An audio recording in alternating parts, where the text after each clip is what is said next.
కడప జిల్లా బద్వేల్ సిఐటియు కార్యాలయం నందు విలేకరుల సమావేశం నిర్వహించారు. ఈ సందర్భంగా బద్వేల్ సిపిఎం పార్టీ కార్యదర్శి వర్గ సభ్యులు పి చాంద్ బాషా మాట్లాడుతూ కడప జిల్లా ఒంటిమిట్ట మండలం పెన్నపేరూరు గ్రామంలో దళిత కులానికి చెందిన కదిరి ప్రభాకర్పై కాలే నూనె పోసి గాయపరిచిన గజ్జల వెంకట సుబ్బారెడ్డిని వెంటనే అరెస్ట్ చేయాలని సిపిఎం పార్టీ నాయకులు డిమాండ్ చేశారు.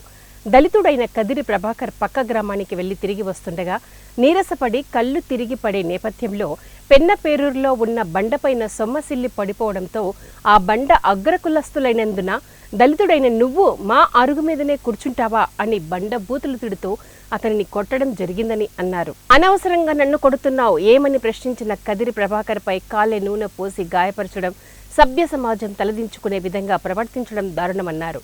అగ్రకుల అహంకారానికి పరాకాష్ఠని అన్నారు. భారతదేశానికి స్వాతంత్ర్యం వచ్చి 75 సంవత్సరాలు అవుతున్న నేటికి అనేక గ్రామాల్లో అగ్రకుల పెత్తందారి వ్యవస్థ నడుస్తుందని అన్నారు. అంటరానితనం సమస్య పోలేదని అన్నారు. ఇప్పటికైనా అధికారులు ప్రభుత్వం ఇటువంటి దుశ్చర్యలకు పాల్పడ్డ అతన్ని వెంటనే అరెస్టు చేయాలని, ఎస్సీ/ఎస్టీ అట్రాసిటీ కేసు నమోదు చేసి కఠినంగా శిక్షించాలని వారు కోరారు. సమావేశంలో సిపిఎం పార్టీ నాయకులు రమణయ్య, రవిచంద్ర పాల్గొన్నారు. ఇలాంటి ఘటనలు జరగకుండా ప్రభుత్వం ఎమ్మటే చర్యలు తీసుకోవాలి. స్వతంత్రం వచ్చి 75 సంవత్సరాలైనా నేటికి దళితులపైన ఎక్కడో ఒక ప్రాంతంలో దాడులు జరుగుతున్నాయి.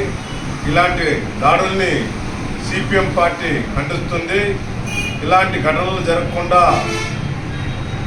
సిపిఎం పార్టీ డిమాండ్ చేస్తున్నాం. కదిరి ప్రభాకర్ మెరుగైన వైద్యం చేయించాలని డిమాండ్ చేస్తున్నాము. ఇలాంటి ఘటనలు పునరావృతం కాకుండా